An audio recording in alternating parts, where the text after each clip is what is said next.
আজরাইল রে, জান কবজ করে এত কষ্ট আগে জানতাম না। আজরাইল, আমাকে একটু আসানের সাথে তুমি জান কবজ করো।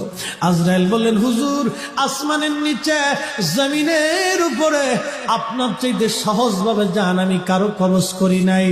আল্লাহ আমার উপরে করা নির্দেশ, আমার হাবিবের জান কবজ হবে সবচেয়ে বড় আসানে।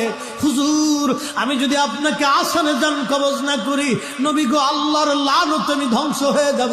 ইয়া নবী আল্লাহ, আমি সেই ভয়ে আপনাকে আসানের সাথে জান কবজ করতেছি।